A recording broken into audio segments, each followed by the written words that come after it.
Hey there you guys, I am Jerry Lai and welcome back to my sports photography channel. For those of you joining me for the very first time, I currently serve as the Director of Content and Photography at USA Today Sports, and I have been fortunate enough to have been a photojournalist for the past 17 years. If you think that I could help you out, hit the like button and subscribe. Today I'll be speaking on something a little bit different. Because earlier in the week, I was part of a Ask the Photographer panel with United Airlines about how to photograph airplanes in action. And for those of you who don't know me, I am a self-proclaimed av geek, and I am fascinated by all aspects of aviation, both civil and military. So not surprisingly, as a hobby, I like to combine both of these passions. That said, because my professional specialty is stopping fast-moving action, instead of focusing on civil aviation like I did with United, I'm going to talk about air shows and military aviation, because that's a little bit more up my alley. Obviously, airplanes in flight is not a sport, but the skills and techniques required to capture these in action is somewhat similar. So what I'm going to do is I'm going to boil this video down into 3 separate sections. Number 1, your gear. Number 2, your settings. And number 3, picking your location. So let's begin. So getting the gear talk out of the way, the first thing you need to do is figure out how long of a reach you need to capture airshow action. Needless to say, these jets are going to be pretty far from you. If you want to increase your odds of coming away with a tight, impactful photo, you're going to need a 400mm lens, and quite frankly, often much more than that. For most of my military aviation photography, I shot with a 200 to 400mm lens with the built-in 1.4x converter engaged. So essentially, I'm shooting with 560mm of reach, and admittedly, oftentimes I'm still cropping significantly into the frame. This, however, is not to say you can't shoot with shorter glass like a 70-200. You're just going to have to be much more selective about it. You're just going to have to wait patiently for the aircraft to fly directly over your head, or stick to trying to create photos that show sense of place or formation flying where they fill up more of your frame. Now, what about the camera itself? Well, for those of you who regularly watch my channel, you know that I typically don't emphasize the need for high-end gear.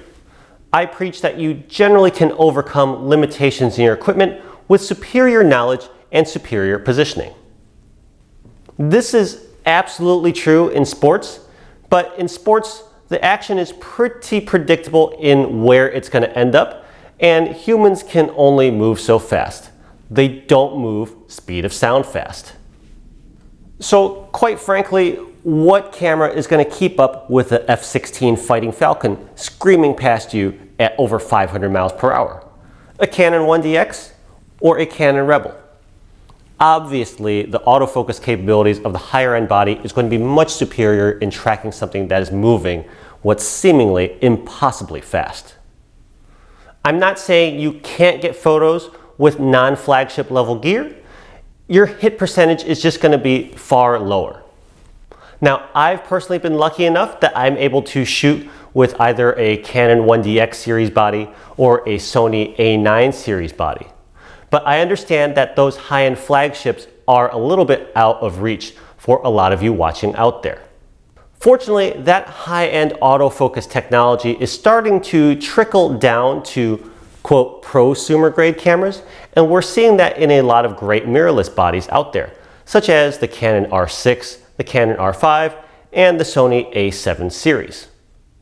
All that said, if these bodies or previous generations of these bodies are out of reach or hard for you to source on the used market, all hope isn't lost.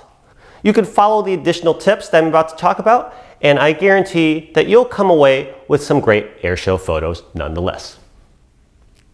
Just like with sports photography, knowing your camera settings is absolutely critical for being able to capture the action. Let's start with shutter speed as an example. In sports, you can't have too low of a shutter speed, or your photo will be ruined by unintentional motion blur. Now that said, and as counterintuitive as this is going to sound, you also want to avoid using too high of a shutter speed. And as I explained in a previous video, once you've frozen action and found the speed that will stop motion, it's not going to get any more frozen with a faster shutter. All you're going to end up doing is introducing more noise and imperfections into your frame due to the increased ISO required. So very clearly, your shutter speed is absolutely paramount. You don't want to be too slow, but you don't want to be too fast. But what other settings do we need to talk about? Focus modes. Let's talk focus modes. There are quite a few subsettings under this category that I can touch on, but today I'm just going to focus on two of them. First off is your autofocus tracking mode. Just like in sports, be absolutely sure you are in continuous autofocus, or in Canon speak, that's going to be AI servo. In this mode, your camera is going to continually track the subject as it moves through its frame, as long as you have the autofocus button engaged. The second focus setting you're going to want to adjust is you're going to want to dial down to a single autofocus point. By selecting just a single point, your camera is going to be much more effective in picking out the plane out of the sky, because when they're far off in the distance, they're effectively camouflaged.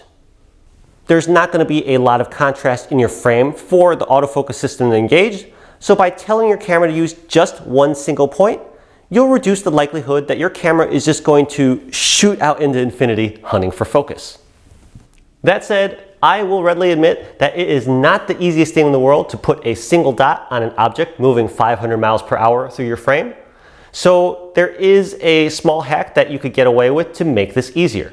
And that is by expanding your points to the adjacent 4 or 9 or whatever your camera setting allows. For example, in the original Canon 1DX that I used in the 2010s, I would select the 4 surrounding points. This gave me a little bit of leeway for error if I didn't get my focus dot perfectly on a plane in the distance. However, just keep in mind, the more points that you use, the higher the chance is that your focus will inadvertently hunt and shoot to infinity when you least want it. So those are the key settings that I wanted to talk about for aviation and airshow photography. Let's move on to my third tip. Location, location, location. So you've got your gear, you've got your settings dialed in, you just need to pick a spot to shoot from. The first and easiest option, of course, is to simply go and photograph in the crowd from official spectator areas. There is nothing wrong with this, and in fact, it's kind of an optimal spot to photograph peak action. Because you see, air shows are choreographed. So by shooting from designated spectator areas, that's where you're going to get the most passes, most formation flying, and most stunts. However, there are a couple of drawbacks while shooting from these spots. First and most obviously, that's where most of the photographers are going to be. So all the shots are going to be pretty similar to other photographers out there. The second drawback is, after a while, the shots might start to look a little bit plain. Because you see, obviously for safety reasons, air shows normally take place over a field or a body of water. So from designated spectator areas, often all you have as a background is plain blue sky. So how do I mix this up? Just like in sports, I use my feet and I move around. By moving around a little bit, I have a chance of showing sense of place. So using Chicago as an example, Chicago has so many fantastic and iconic landmarks that I try to get the jets passing by or performing stunts in the same frame. I can also mix up my focal lengths in these locations a little bit, shooting some tight and shooting some loose. So as much as I love the quantity and quality of shooting straight up action and the adrenaline rush of shooting action from designated spectator viewing areas, I actually get a lot more personal satisfaction with the effort and steps that I put in while hunting for these unique angles. And I think you will too. Now I do have one final tip about locations, and this tip and trick might not necessarily be feasible for all of you out there. It just depends on what city you live in and what you have in your surrounding area. And that is to shoot above the action. That's right, above. So how do you do this? Well, in an urban environment like Chicago or San Francisco's Fleet Week, you can potentially go up in public observation decks or condos and look down on the aircraft. There are also a handful of shows in the world, such as Axalp in the Swiss Alps, as well as a few known public military training routes like the UK's Mach Loop or Death Valley, where you can photograph planes passing beneath you. The hikes to these locations will take your breath away as much as the action blowing right past you. Now I'm going to finish today's video with one bonus tip, and that tip is to practice. As I said before, it is not the easiest thing in the world to put a tiny little focus dot on a plane at a distance and follow it as it screams past you at 500 miles per hour. So, you know the saying, practice makes perfect. But how exactly can you do this when air shows only come in your area maybe once per year if you're lucky? The answer? Airports. Yes, that's right. Airports are your friend because A, they are generally open 365 days a year, and B, they're publicly accessible. In fact, there are usually public areas that you could stand outside of the fence that you could go watch and photograph aircraft arrivals and departures. In AvGeek lingo, this is called plane spotting. Yes, a 737 might not be as sexy as a Boeing F-18 Hornet, but it really is great practice to hone your tracking skills. Obviously, don't hop the fence and trespass on federal land, because that will land you a night in jail. And of course, use your common sense. If an official does come up to you and ask you what you're doing or ask you to leave, you pack it up and you leave and you move on. Hey, you know what? That's not so different from a sporting event at all. Anyways, my point about photographing at airports is this. Use them to get used to picking a dot out of the sky and following it in as it moves towards and past you. Additionally, you'll be able to get used to observing your surroundings and finding spots where you can take plain blue sky backgrounds and make it more visually interesting. And so that will do it for my video today, talking about my tips and tricks about how to capture air show action and military aviation. I hope you found this video both fun and interesting. And if you did, I'd really appreciate it if you hit that like button or left a comment down below. I'd be interested to know if there are other AvGeeks and plane spotters out there like myself. Don't forget to also hit that notification bell so that you can be alerted as to when new content drops. I come out with sports photography videos every few weeks, so you don't want to miss out. Thanks again for watching. I'll see you all again next time. Bye now.